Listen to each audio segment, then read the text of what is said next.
Voici un entretien croisé entre Angelika Weisbach, historienne de l'art et membre du bureau de la Fondation Max Lingna à Berlin, et Gwen Rioux, historien de l'art spécialisé dans les périodiques de gauche et plus particulièrement dans la critique d'art communiste française dans les années 30, 40 et 50. Dans ce premier diaporama, il vous présente Max Lingner, qui a notamment travaillé pour Monde, le journal fondé par Henri Barbusse. Cet hebdomadaire, nous vous le présenterons dans un deuxième diaporama. Ce diaporama est en lien avec l'exposition Max Lingna à la recherche du temps présent, visible jusqu'au 26 juillet au Musée de l'Histoire vivante à Montreuil. À la brève question Max Lingna, l'historienne française de l'art Agnès Humbert répondit en 1939 Max Lingna est un Parisien, Parisien d'adoption et d'adoption mutuelle, Parisien par goût, par choix, par passion, comme tant des Parisiens et des meilleurs. Max Lingna est né à Leipzig en 1888. Après avoir étudié la peinture à l'Académie royale des beaux-arts de Dresde, il est mobilisé en 14 dans l'armée allemande. À la fin de son service militaire, il s'établit successivement dans différentes villes de l'Allemagne. Fin 1928, il décide de s'installer à Paris avec sa femme Lisa.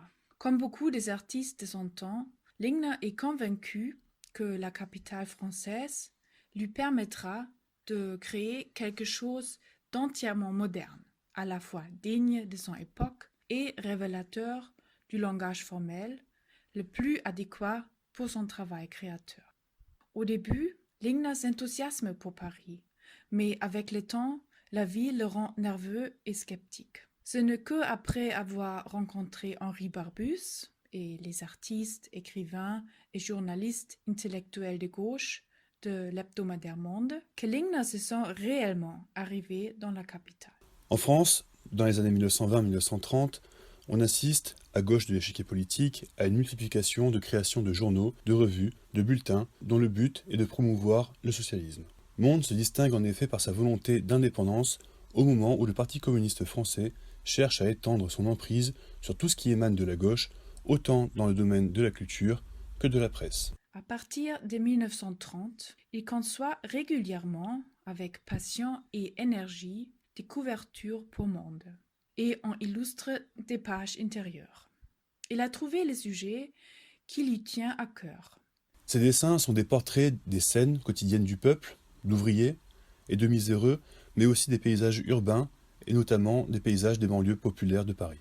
À partir du milieu des années 30, Lingner travaille aussi pour les publications communistes L'Avant-Garde, La Vie ouvrière et L'Humanité. Grâce à ses dessins aussi mémorables que populaires, il réussit à développer un style bien à lui, tout en illustrant efficacement les revendications politiques et sociales du PCF, auquel il est affilié depuis 1934. Dans sa période parisienne, Lingner a eu 3 expositions personnelles. Sa première exposition personnelle a lieu en 1933 à la Galerie Billet, qui est proche de l'Association des écrivains et artistes révolutionnaires. En 1935, il présente ses travaux à la Maison de la Culture. À cette occasion, le directeur de la Maison de la Culture, Louis Aragon, souligne l'humanisme véritable de ses œuvres. En mai 1939, Lingner expose de nouveau ses peintures et ses dessins. À cette occasion, le critique d'art communiste, Georges Besson, revient dans l'Humanité sur les débuts de Lingner en France. Besson écrit, je le cite, « C'est vers 1929 que débutait à Monde ce jeune artiste d'origine prolétarienne. On se rappelle la révélation de sa ferme écriture qui s'incorporait si bien à la typographie et aérait les pages en évoquant les gestes familiers des hommes à la peine. Et plus encore, l'allégorie d'une jeunesse dont les revues Clarté, L'Avant-Garde, L'Humanité, etc. devaient multiplier les attitudes. » Quant aux inspirations de Lingner, Besson assure qu'elles se trouvent dans les primitifs allemands, mais aussi dans Luca Cranach. Toutefois, précise Besson, Lingner n'est jamais le caricaturiste vengeur qui stigmatise les tares de l'individu. Son trait n'est pas d'un polémiste. À la férocité de son compatriote Georges Grosz, Lingner préfère sans doute le français Steinlen.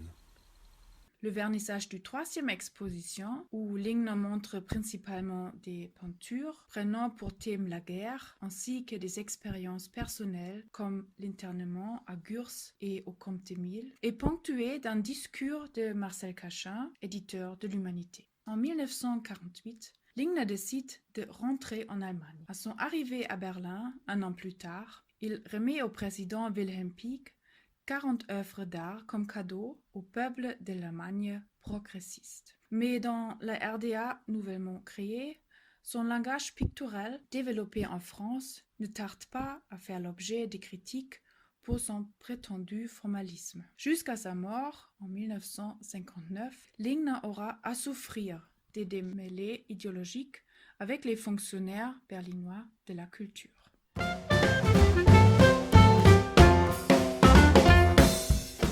Cette biographie et cette œuvre si intéressante et typique pour le XXe siècle constituent la base des activités de la Fondation Max Lingner, créée il y a 13 ans maintenant par une historienne de l'art qui a encore bien connu la deuxième femme de Lingner et qui a consacré de nombreuses années au travail de conservation, d'inventaire et de promotion de l'œuvre de l'artiste. Organisme à but non lucratif, la Fondation a son siège dans l'ancienne maison-atelier de Lingner à Berlin-Pankow. Celle-ci abrite un fonds de plus de 1000 dessins, quelques tableaux et une bibliothèque des livres d'art. Des conférences et manifestations culturelles y sont également programmées. Pour pouvoir actualiser et compléter le catalogue raisonné des œuvres produites par Lingner en France, nous sommes dépendants de votre aide. Si vous connaissez dans votre entourage une personne qui possède une œuvre de Lingner, nous vous serions très reconnaissantes de bien vouloir nous contacter.